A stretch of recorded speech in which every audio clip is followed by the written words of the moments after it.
It's Monday in South Carolina. Welcome to the Touchdowns podcast presented by Harrison Williamson Cross Country Mortgage. Got a guest on tonight. Happy to be joined by Jake's Takes. You can find him on TikTok at Jake Killed Us. This.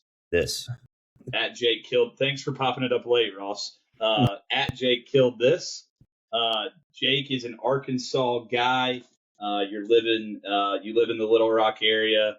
A fan of Arkansas football and basketball. So we're going to talk a little Arkansas and then, get into some, larger scale college football takes, as well as talk about your Houston Texans who are playing the Steelers tonight. So just right off the bat, Jake, just tell us a little bit about your fandom with Arkansas. How you got into the TikTok world, and then let's hear about some of the things you liked that Arkansas has done this offseason. I appreciate you guys having me on. Like I told Thomas, this is my first attempt at a podcast, so y'all have to bear with me a little bit. Born and raised in Little Rock, Arkansas. I went to University of Arkansas for a couple of years, and COVID happened, and that shut everybody's world down, and I came home and started working. But born and raised in it, I think I was damn near born in a Razorback jersey. I got thrown into it, and my girlfriend says, well, why can't you be a fan of a better football team? And I tell her, well, I don't really have a choice. Sorry. It's what I'm tied to. That's so relatable. Straight up. That's so relatable. I love the Hogs. Every year I drink the Kool-Aid and hope that we have a better football team the following season, and I usually am let down. But, hey, we're here. Trying to cook in the portal with Ryan Silverfield, our new head coach. But I'm along for the ride at this point, posting content when I can and saying the stuff that nobody else wants to because they're too scared to post it on the internet. So, what is your take on Ryan Silverfield? Because I think initially he was a hot name, but then once Arkansas hired him, everyone was like going back and being like, wait, this guy can't win at Memphis if you look at his track record. What do you think about him coming in to take over the program?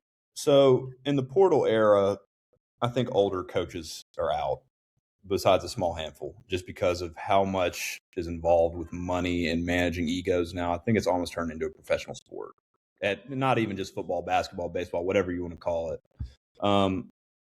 Silverfield definitely wasn't my first guy, but I'm one of the Arkansas fans that isn't going to bitch and moan about a hire. I'm going to say, okay, well, let's give this guy a shot. Let's see what he can do. He's a 40-something-year-old guy. If you put the funds in front of him and he can recruit and coach, then let's give him a shot. I'm not going to be the one who just shoots the guy down and boos him before he does anything. Hell, he beat the Razorbacks this year at Memphis. So a 2-10 program, we weren't going to go get Kirby Smart to leave Georgia and come to Arkansas. I mean, we didn't have that many options, but I'm excited about him being there. I think we've pledged more funds NIL-wise to the football team based off what we've seen in the portal so far, and we'll give him a shot. I mean, I can't do anything besides support the guy until we go 2-10, 3 more years in a row, and then I say, all right, fire his ass. But that's just kind of part of it. Well, Beck and I used to joke that if you wanted to know, back when there were divisions in the SEC, if you wanted to know who was going to be good in the West in 2 or 3 years, just look at who was cycling on to South Carolina's schedule.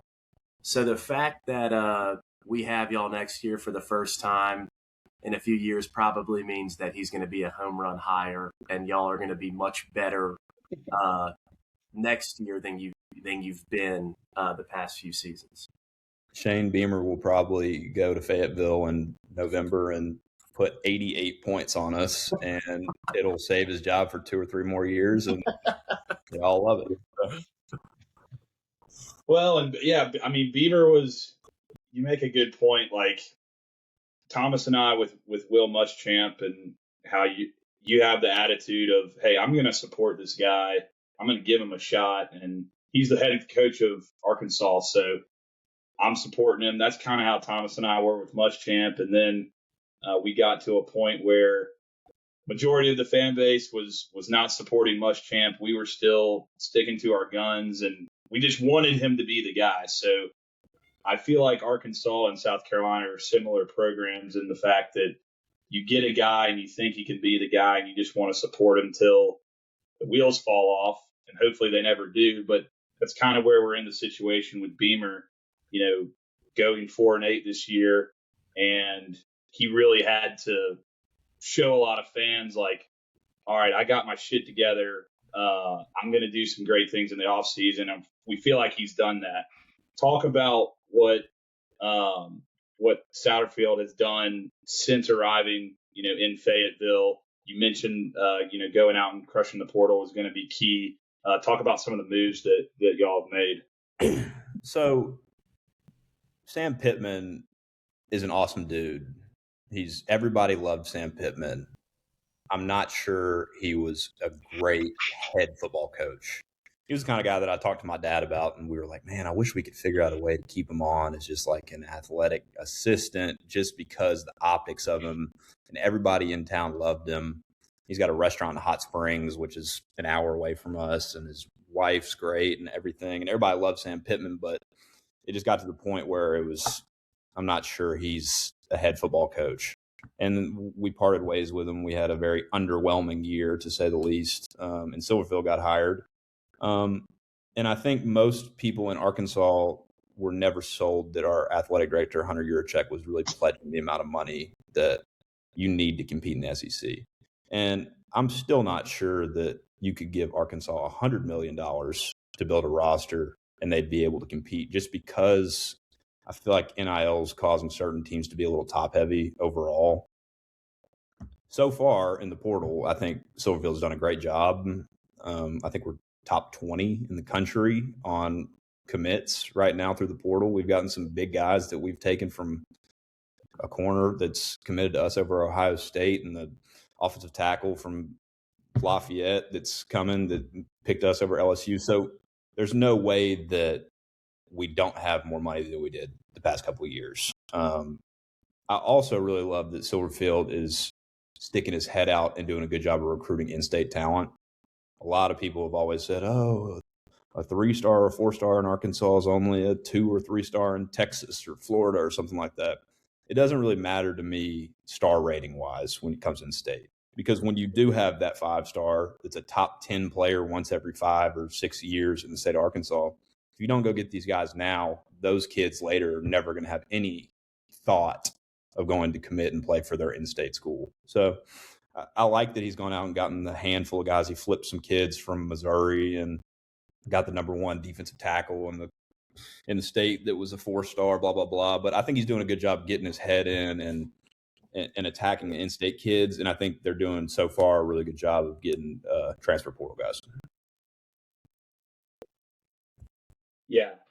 No, I think, well, when you look at it, what have you seen as far as guys going out? Because something Thomas and I have been tracking, we're not only tracking who we got coming in, but from a perspective of South Carolina's 2025 team, our weakest unit was offensive line. And so we've literally had 8 guys enter the portal from our offensive line. And you're thinking like, okay, that was a weak unit. But when you lose 8 guys on any unit, there's a little bit of nerves around, can we just replace bodies just for depth purposes? And I feel like we've done a good job. But where's Arkansas at as far as, were some guys loyal to Pittman and hey, I'm not going to play for Arkansas now that he's gone? And just the shakeup with the staffs. And what about guys going out from the team? Yeah, we've had a couple guys that put their name in and have now come back and said, I'm going to stay a Hog. And it's so weird to see people say I'm re-signing an extension. I feel like I'm freaking talking about NFL football. It's nuts. But as a 2-10 program, can I be really pissed about anybody that leaves? I mean, shit, we're terrible. So I'm not sure anybody is really going to make me be like, damn. We had an offensive tackle who's going to Oklahoma now. Hell, I forget his name. Big guy. I think he was like a higher 4. I think he was the number 2 or 3 tackle in the portal that left. That is a hit. But yeah, I'm not sure I can be super upset with us losing. I also don't think we lost a ton of people versus some of these other schools. I think we actually retained quite a few guys And I think that's just getting Silverfield to just tell these dudes, hey, we're buying into a different type of tradition here. I mean, we're gonna win football games, and I think Silverfield's doing a solid job of that right now, of getting guys to kind of buy in. I guess is what you would say. Yeah, no, 100%. The portal is weird for me. Your comment about it's weird to see guys say, I'm re-signing with like this whole era of like, damn, we win a recruiting battle versus Georgia and Clemson for a guy in high school, and then the next 3 years we gotta just re-recruit him against Clemson and Georgia. It's just it's a weird dynamic that I don't necessarily love. I know Thomas, Thomas has opinions that he loves the yearly transfers and the roster fluctuations because it helps. I mean, I didn't say anything out of line there. So it's not that I'm teeing up a question though. It's not that I love that they can transfer every year. And I do think that a lot of these kids are getting bad advice, and a lot of these kids are kind of worse off. Like if they just had to stay and suck it up and get developed and not have the instant gratification, a lot of times that would be better for a lot of these kids in the long run. But coming from a South Carolina fan's perspective, I think that the transfer portal, more so than NIL, is what is actually creating this parity that we've seen in college football and rocking the boat. For the first time in the playoff era, Bama, Ohio State, Clemson are not in the semifinals. We have a matchup next Monday against Indiana, never won a national championship, and Miami hasn't won since 2001. So I think the portal and the way it's currently designed, it is making it more difficult for these elite blue bloods to just hoard the talent. And I don't love everything about it, but I mean, when Saban was at Bama, they were having top 100 kids out of high school come in and gray shirt because they're like, yeah, we don't have a spot for you.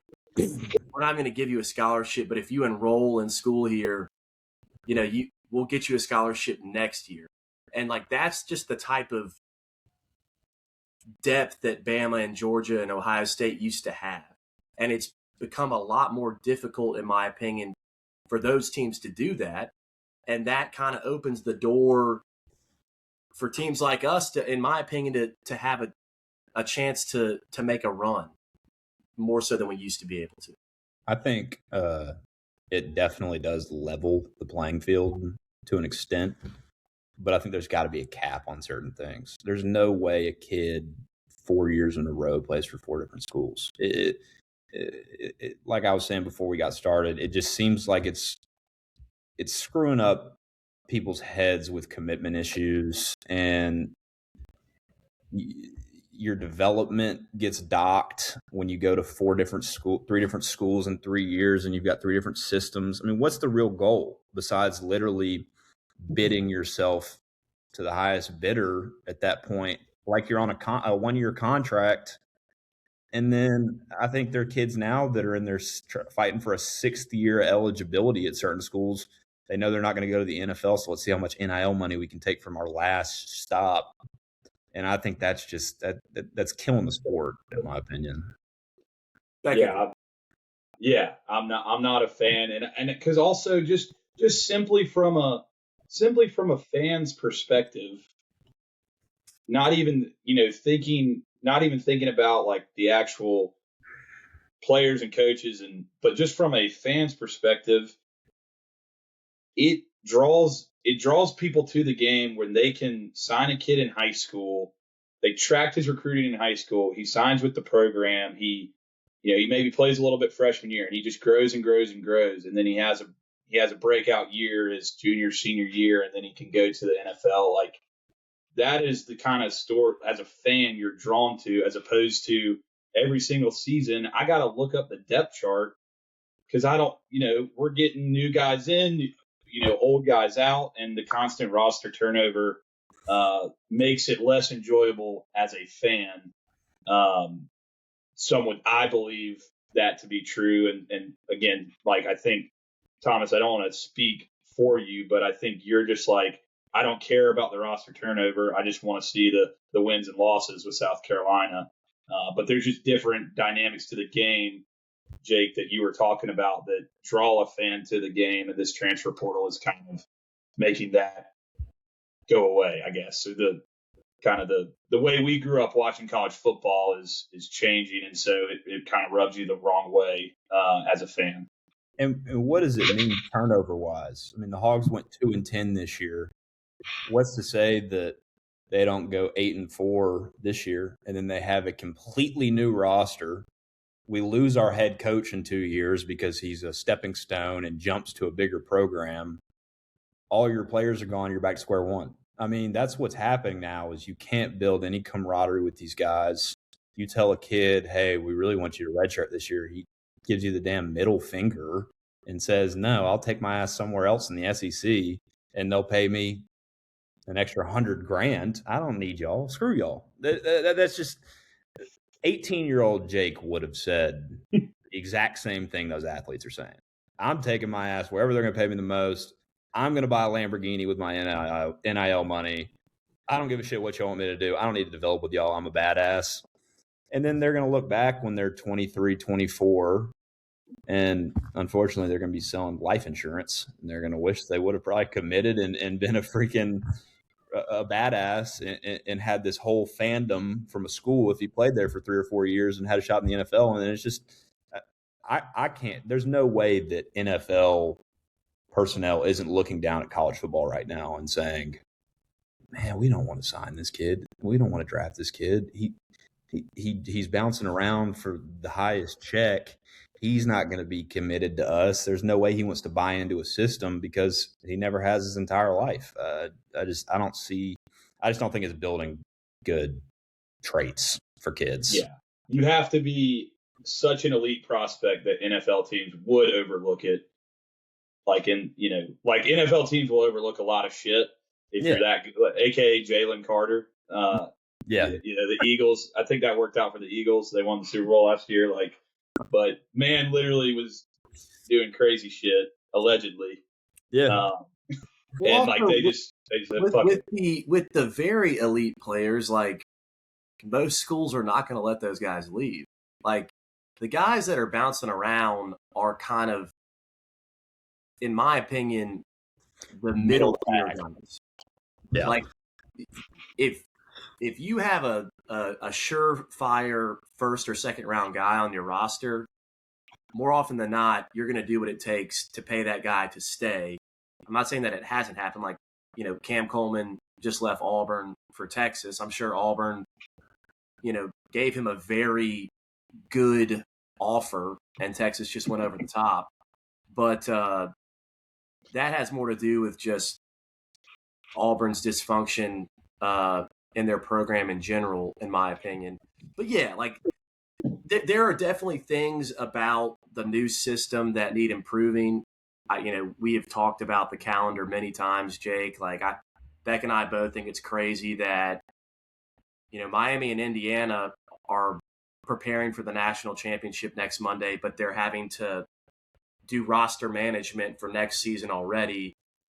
In my opinion, the portal should not open before the season ends. Like, all of the roster management stuff should happen after the season ends. So whether you move the portal window back or you shift the season up, I don't really care how they do it. But the fact that you're having guys that should be playing on your team in the national championship, considering leaving your team to go play somewhere else next year, I think that's the most insane part of any of it. I completely agree with you on the portal windows, but at the end of the day, we have to remember that these kids are freaking college athletes. They got to be enrolled by a certain time to be able to be there in the spring to be able to go to class. I mean, I also think I think that is silly. I think it's like the schools can just come to an agreement that, like, if it's a kid that is transferring in, like, enroll them in a Maymester or whatever the fuck you want to call it. Like, I think it's crazy. But this is what I'm talking about, Thomas. The more you talk like that, the more that it's gonna is being determined on kids being able to enroll for spring classes. Like, right. That's what I'm saying, Thomas. The more you talk like that, the more people have that mindset, the more the football just completely disassociates from the institution. And that's what I was bitching about the other episode, where I'm like, it's just going to become minor league football. And South Carolina is going to have a minor league football team located in Columbia. It's going to have no affiliation with the University of South Carolina. It's going to have that's like where it's going. If you talk about like fuck them going to class and like they just I'm not saying fuck them going to class. I'm saying they should be able to enroll in March if that's what it takes to fix the calendar. Because half of these kids, they actually graduate. Like the kids that are not shitheads, because they have to stay on campus and take summer classes for summer workouts. So like most of these kids, they graduate in 3 years. They enroll in master's courses and have graduate degrees before they're done with their scholarship window. Like,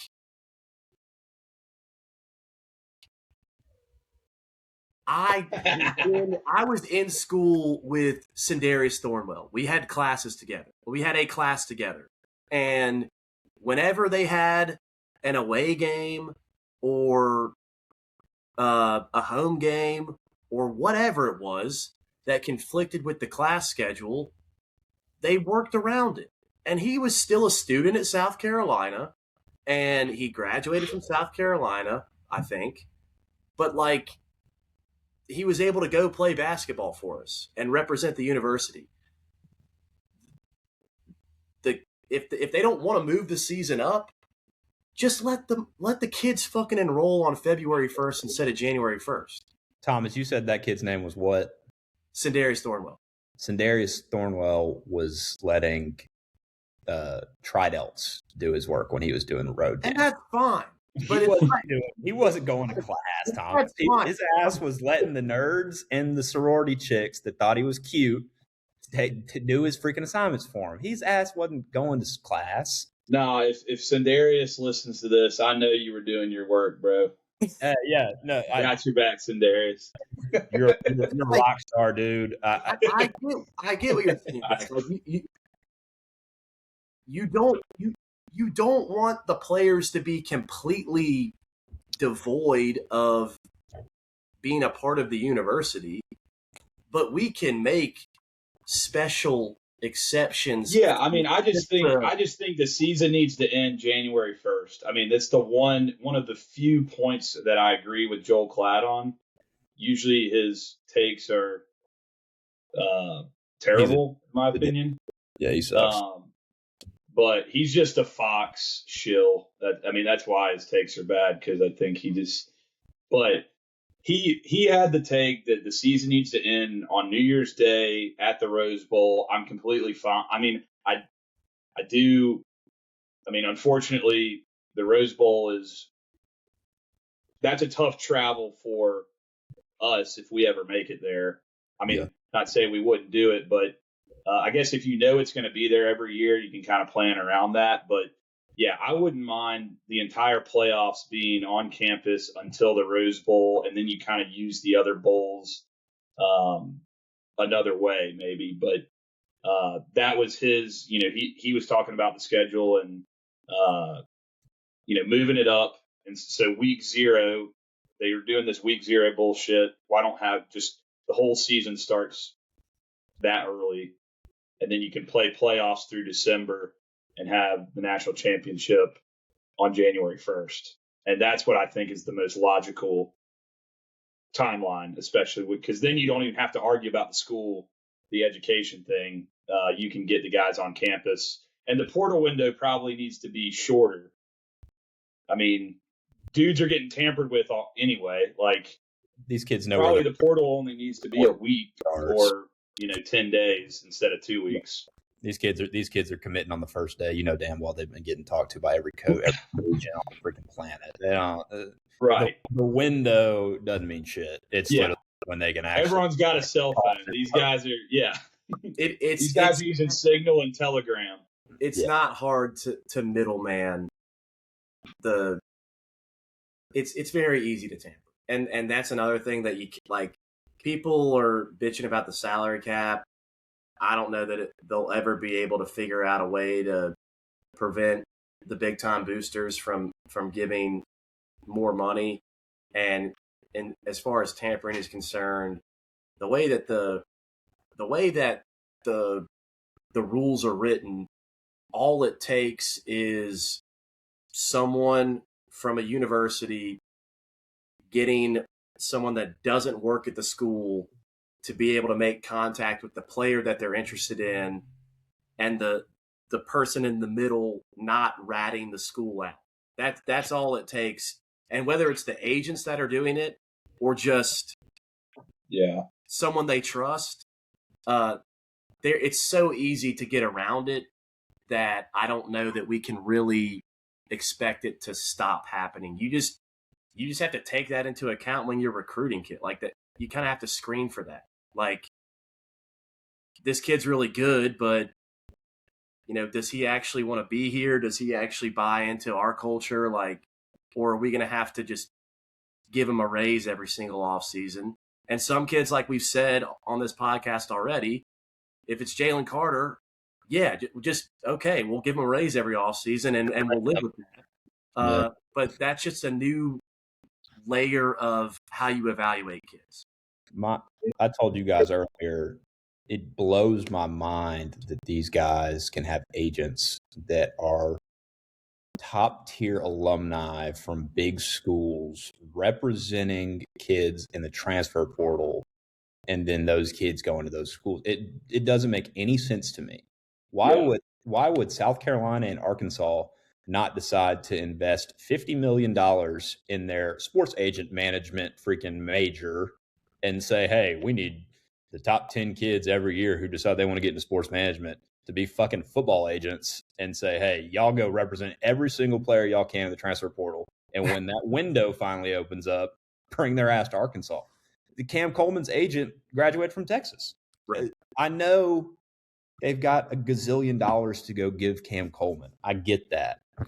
But there's no way there's not any type of bias. There's no way if he's a true Longhorn, Austin, Texas boy, that he didn't have any type of, hey, man, pick up that phone for Sarkisian.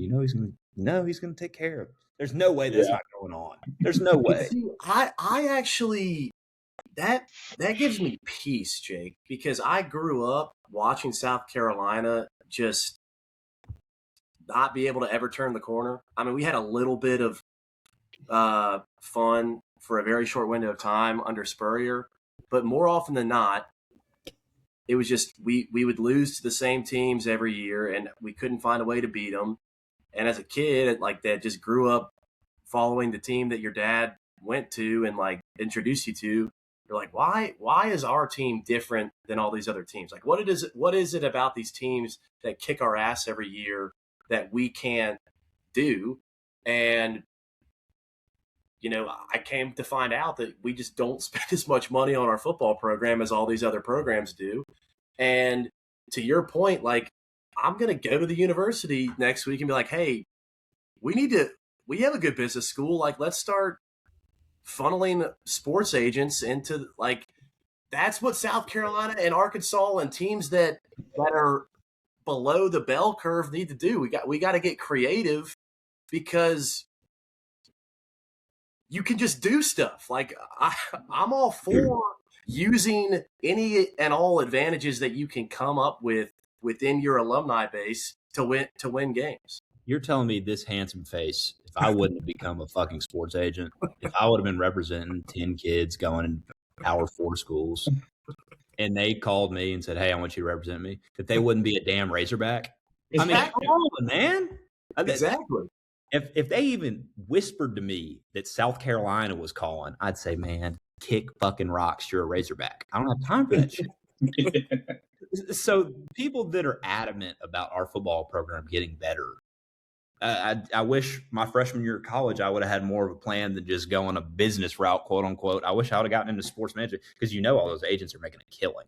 I mean, they're getting out the wazoo right now for doing this stuff. I have a sports management degree, Jake. I just don't use it. I'm looking back, I'm kicking myself. I'm just I'm in the construction industry now, so like it just.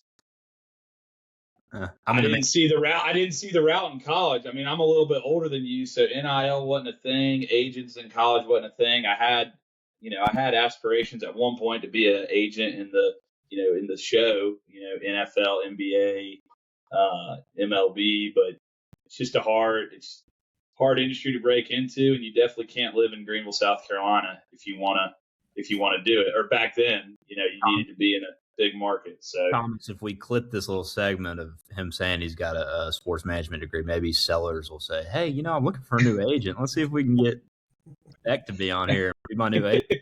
I need him to take me pro. Come on, man."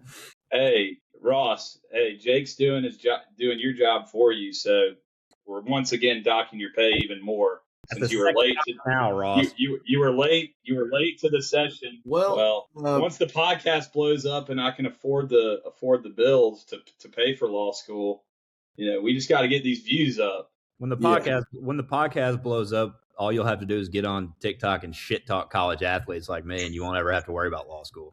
You don't have to worry about law school for defamation suits whenever you shit talk. Yeah.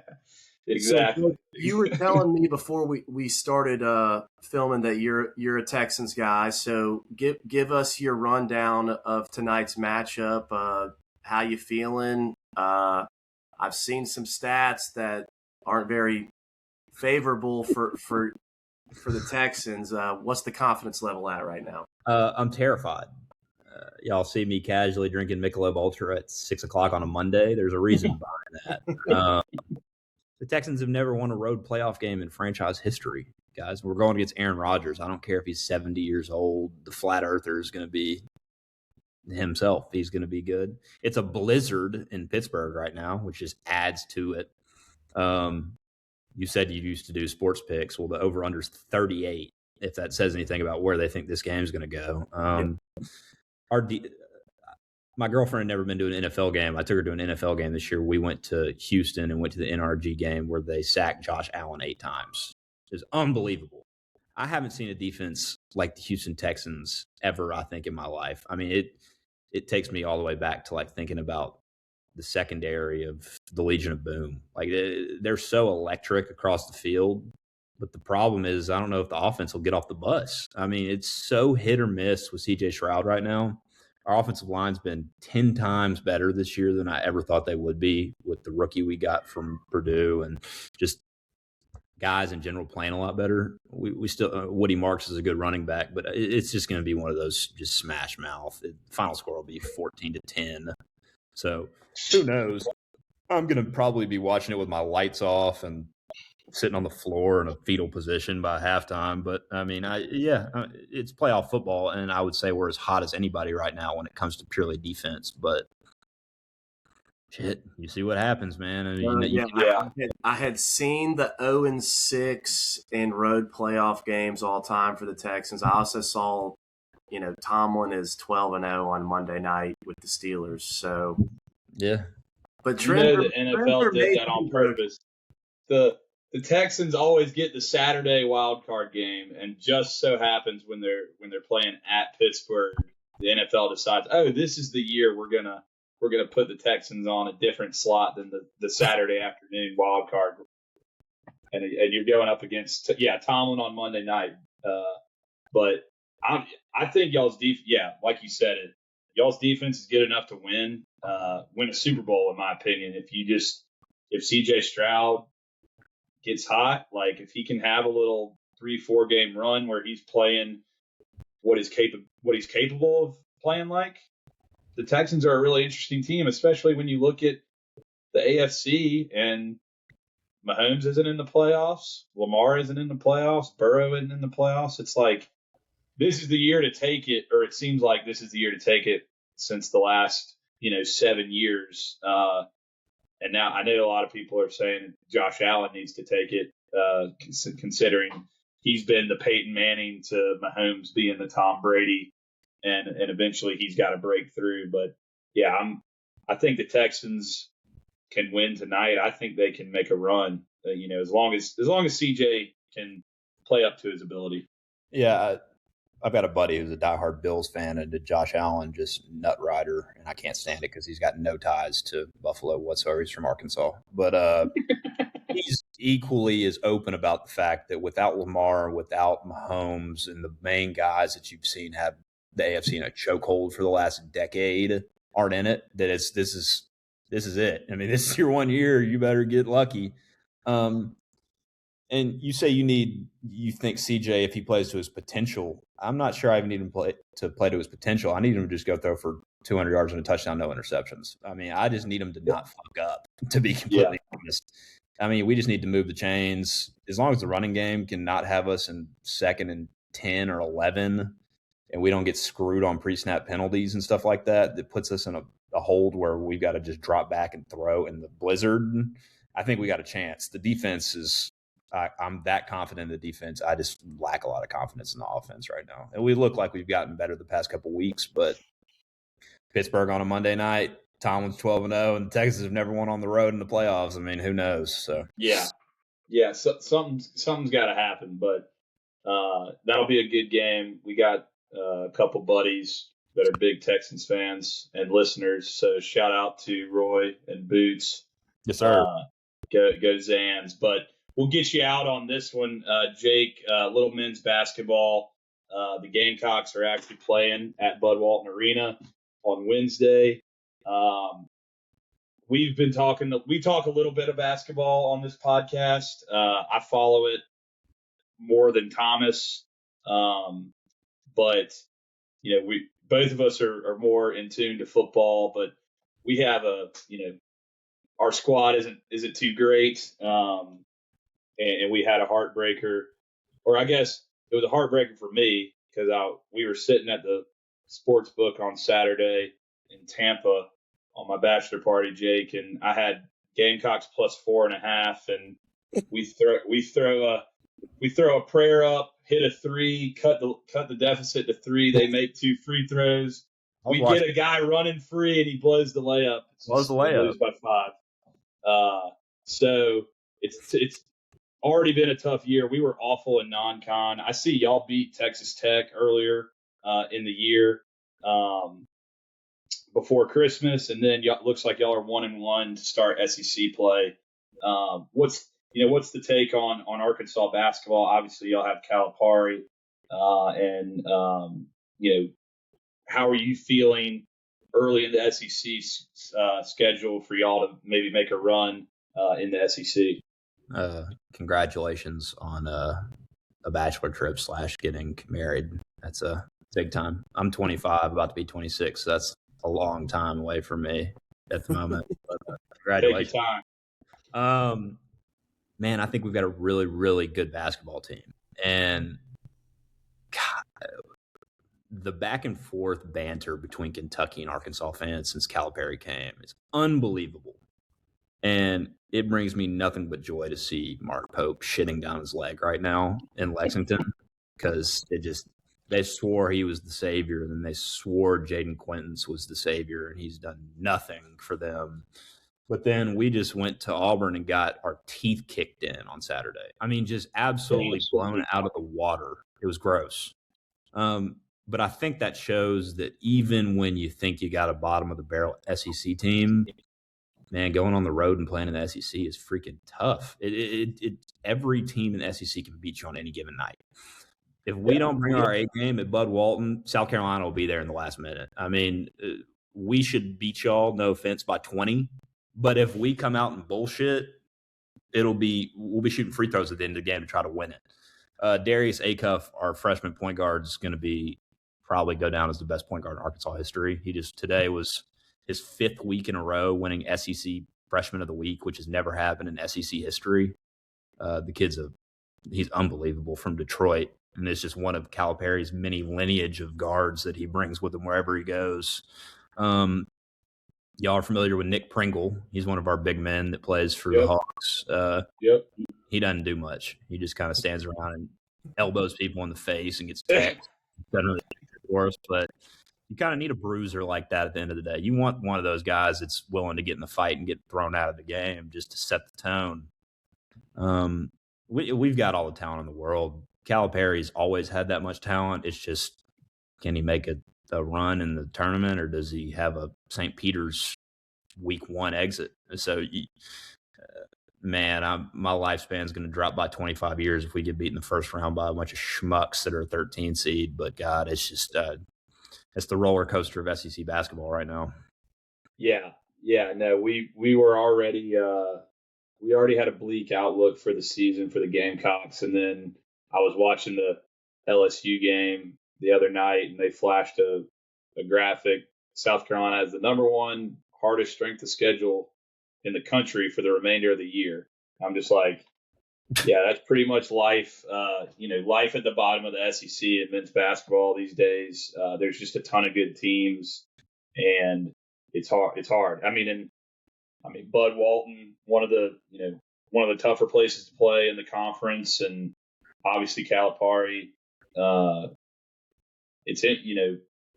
lot of people don't like his style, but he's got a national championship under his belt. He got a team. He got Memphis to it, obviously with D Rose. So he's got a resume, but you're right. He does seem to, or at least at Kentucky, which is, I think one of the things that got him out of there was he just had these great teams that would lose early. And then, he had some of his not as good regular season teams that made a couple Final Four runs, I felt like, when they were like an 8 seed.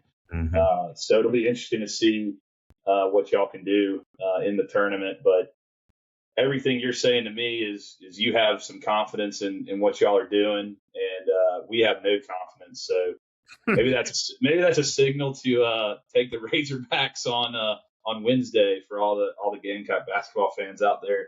Don't do the emotional hedge on that game. If I put any money on the Razorbacks on Wednesday, I'd fade me. I'd take Gamecocks money line based off my track record. So I would absolutely not bet whatever Jake's takes on the sportsbook. We'll have to. I'll definitely have to check it. Depending on the results of the game, I might have to download TikTok so I can see your reactions, see who you're cussing out, and see who you're making fun of after the game. If we get beat by South Carolina on Wednesday, I'll probably be on TikTok standing on my roof getting ready to do a backflip, to be completely honest. It's gonna be rough, boys. Getting beat by 30 by Auburn and then losing at home to South Carolina is gonna really piss me off. We appreciate you coming on, Jake. I think that you did an excellent job with your first podcast, and maybe this time next year, we can guest spot on your own show. I appreciate you guys having me on, man. If for some reason y'all get an itch to ever want to come to Northwest Arkansas, maybe we need to all meet up in Fayetteville for the November matchup with the Gamecocks and the Hogs. Absolutely. Hey, Fayetteville is one of the places I haven't been before, so if I can swing it, we'll definitely make it happen. But at the very least, we need to come, week of the game. We either need to have you back on this podcast, or we'll come talk some shit on whatever you're doing next November. I'm sure you're just going to be growing in scale. So just keep doing what you're doing, man. Everyone go follow Jake's Takes on TikTok. Awesome chat, man. Appreciate you coming on. I appreciate you guys having me. Go Hogs. Go Cox.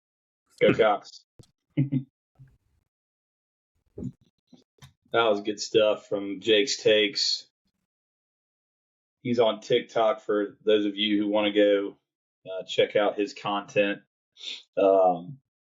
Arkansas fan, the Gamecocks are playing Arkansas in basketball on Wednesday, as we just talked about. Go check out Jake's Takes. So Thomas, let's wrap this episode with just a little bit of our own portal news. There's been a lot of activity, but things are also starting to wind down and get settled. So kind of final, I guess it's not final takes yet, but just current takes on the transfer portal, and where we see ourselves shaping out in this transfer portal window. Yeah, so like you mentioned, we were in Tampa this weekend for your bachelor party, but I was still trying to track stuff on Twitter and just online as we were hanging out. And last time I checked, we had the 20th ranked portal class. We had a bunch of guys commit over the weekend. A ton of guys along the O line and D line. Probably the jewel of the class so far is the offensive tackle from NC State.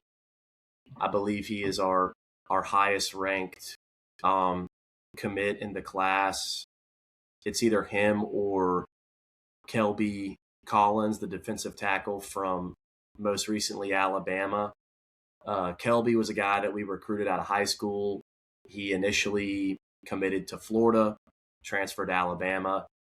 Now he will be coming to Columbia next season to hopefully finish his career and then go pro after a really solid year with us. But yeah, I mean, I think when you look at what we have now been able to get, we have really addressed most of our needs from a numbers perspective. Still probably need to take another O lineman, just the best available. I would not hate it if we got another edge, although we did get Kelby's brother, who played edge at Arkansas State last season. And then if we could get another corner or safety, I wouldn't hate that either. I'm really interested in the running backs that we took. We got a kid from Ohio State and a kid from Penn State. The Penn State one makes sense because we hired their running backs coach, so he already has a relationship with that guy. But they're both younger guys. I think both of them have 3 or 4 years of eligibility left. So I don't know that either of them are necessarily expected to come in and start. I think that if I had to guess, Matthew Fuller or Howell will be the starter week 1 next year. But it's nice that we got some young guys in just to help the numbers in that room, especially since, our previous running backs coach had not signed a high school running back in either of the last 2 classes. So, yeah, the class looks good on paper.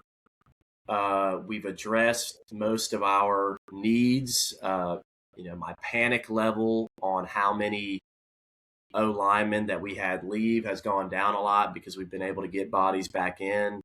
The only new outgoing player is Shivers. So we've essentially almost completely lost our entire 2 deep on the O-line from last season. The only guys that are coming back are Shed and Nolan Hay.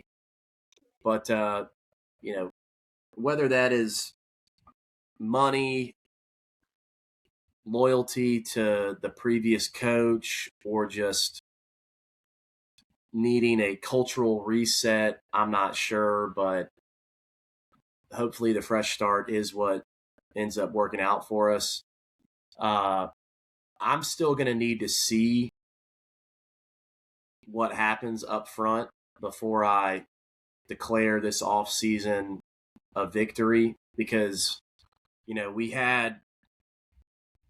we brought 3 portal guys in on the O-line last year and it didn't work. So we can take all these guys and they can be ranked whatever they're ranked, but I need to see it work on the field before I celebrate. I'm confident that defense will be good. Clayton and Tigre have earned my trust.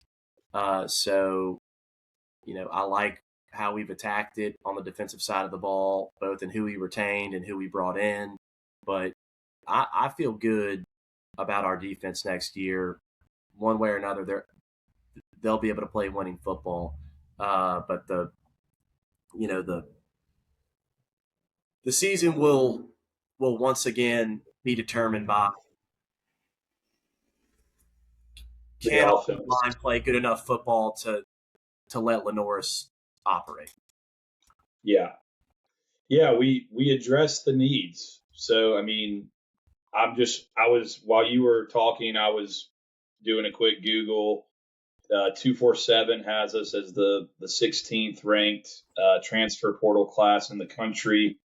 You mentioned some of the key guys. Obviously Peak is the highest rated, the tackle from NC State, and then this Tamiwa Durajaye, D lineman from Illinois, is the second. He's the highest ranked player on defense that we've gotten, and the second highest ranked player overall. I mean, 6'5", 300 defensive tackle. That's an area we needed to address, and so you go get a guy like that, and then Pike's coming back, Brownlow Dindy coming back. You got a couple other guys on the defensive line. I think Dindy coming back is one of the more underrated retentions that we've had so far this offseason. He really, he was a super highly rated guy out of high school, hadn't really done much at Texas A&M, and so he showed flashes last season. We kind of took a flyer on him, but he played well for us last year, and he easily could have left or potentially declared.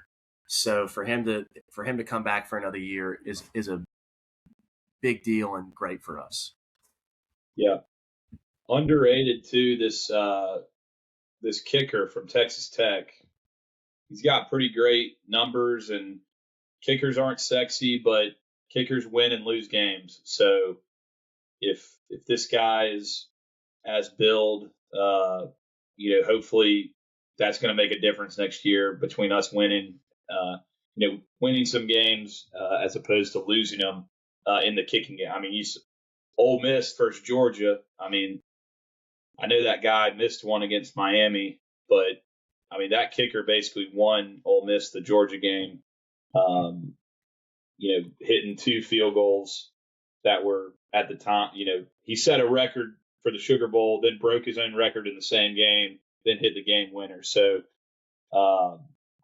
I just thought it was interesting. We went and got a kicker in the portal. It's just not something you think about when you're tracking commitments. But overall, I think successful portal class. You have to address the O-line and D-line, and then you filled out some other some depth in the running back room and some other positions. So, like you said, we'll see. Let's put it together on the field, but all positive things, I guess, during talking season. Quickly, we made our CFP picks. I took Ole Miss, and that was a great game, especially the fourth quarter, the back and forth, and Trinidad made some plays, and honestly, I think I said it. I was like, I trust Trinidad more than Carson Beck, and Trinidad went down and scored, and I was like, all right, here's where Carson Beck doesn't come up clutch, and he did. So that's just how this season has gone for me. And then Oregon, what a joke. Like, they just got their tails whipped. Pick 6 on the first play of the game. Then they have a great drive, and you're like, all right, they're settling in. And then quarterback not even pressured, and his arm hits the running back in the pocket, and they fumble Indiana, and Indiana just goes on to whip their ass. So very, like I said, I was calling Oregon fraudulent all year, and then I finally switched and said, okay, maybe they're good. Maybe they'll give Indiana a game, and of course they get their ass kicked. So again, kind of how this season's gone. I should have just stuck to my guns and known Oregon was fraudulent, but that's how shit goes sometimes. But we'll maybe talk about it. We'll talk about it on the next episode, but I'm just going to go ahead and put it out there that I am on Miami in the national championship. So congratulations, Indiana fans. Yes, I also had Ole Miss. I had Indiana in this. I actually rode Oregon with Beck on the bachelor party, so we lost some money on that one. But I mean, I am just completely out on Dan Lanning. He's 40. Anyone will tell you, oh, he's 48-8 at Oregon, but I just don't care. Like, I'm so sick of these coaches that are born on not even third base, like 2 feet away from home base sliding in. Like, I just don't value him being able to that's great. He wins 8 out of 10 games, but he has the better roster 98 out of 100 times. Like, and he got, dog walked by Ohio State last year. He got dog walked by Indiana this year. I just don't really know. I mean, he's from the Saban tree, Kirby tree. He called plays on defense for a year before he got the head coaching job. He can recruit, but I mean, I don't think that I would really struggle that much to recruit to Oregon. Or I was having a discussion, in a group text of me and some of my buddies that worked in the recruiting office together at Carolina. I said, I think I could beat Northwestern with Oregon's roster. Like, what does he really have to do to beat Northwestern with Oregon's roster? The joke I made in the group text was, all right, we're wearing the green jerseys. Let's go be better than them. Like, to your point, like they just were not sharp against Indiana. Like, it was a complete outclass in terms of coaching, in my opinion. Although I did see, like, speaking of the pick six, apparently Dante Moore had a guy wide open on the other side of the field. Could have been a touchdown on the first play of the game for Oregon. Maybe that flips the script. But just like, he punted when they were down 27 points in the fourth quarter. It's just like, yeah, it's just like, I'm not impressed by these coaches anymore that just have better situations than everybody else except for a handful of teams, and then they lose to the only team that is in the same stratosphere as them from a talent perspective. I just don't care. Yeah, I mean, is Dan Lanning going to be the new or is Dan Lanning going to be the new James Franklin in the Big Ten, and is Oregon going to be the new Penn State, where it's like every year Oregon's going to be preseason top 15 just based on the way they recruit? And are they going to get, like, that's almost why it's almost an argument for going away from preseason rankings, because if you can rank in the middle of the year and then a team like Oregon and Penn State, who, to your point, beat everyone that's inferior to them, which there's something to be said for that. Teams need to beat up on shittier teams. Like we've seen the last 2 years, Bama miss out on the playoffs because they lost to Oklahoma last year, an inferior team at the end of the year.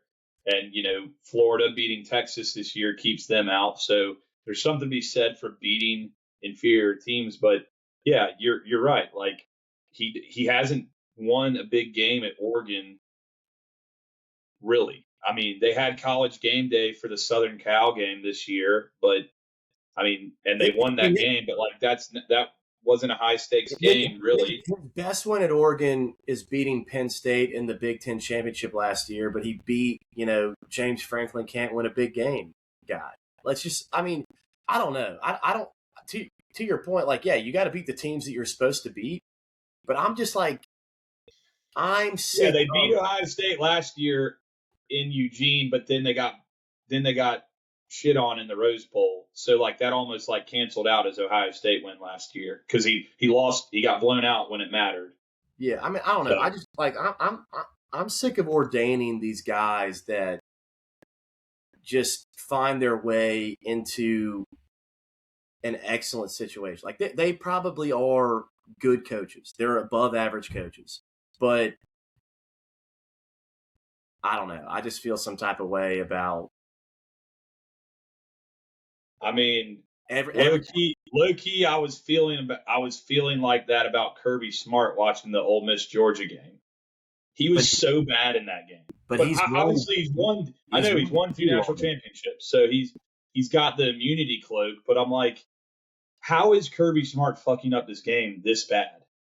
And to your point, Kirby Smart, in 99% of games he's coached at Georgia, has the better team. Yeah. And part of, I mean, that's what that's part of it. I mean, that is part of college. I think a lot, like, I think the hardest part about being a college coach is acquiring the talent. I think the football side of things is relatively easy. Like, I don't think it takes a rocket scientist to, like, they all say the same thing. They're all trying to do the same thing.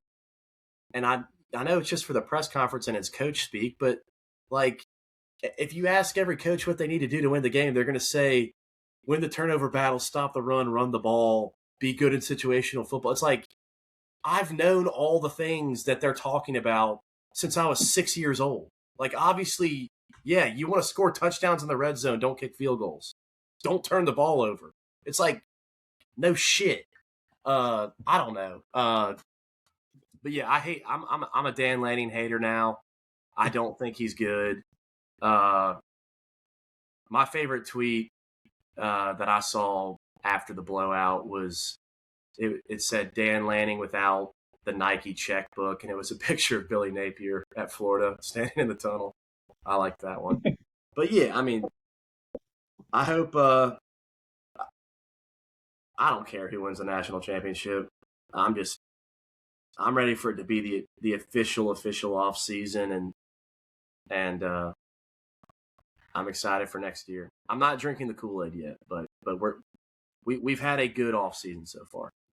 Yeah, it's been a good off season. Thank you to everyone who listens. Please get us to 100 subscribers on YouTube.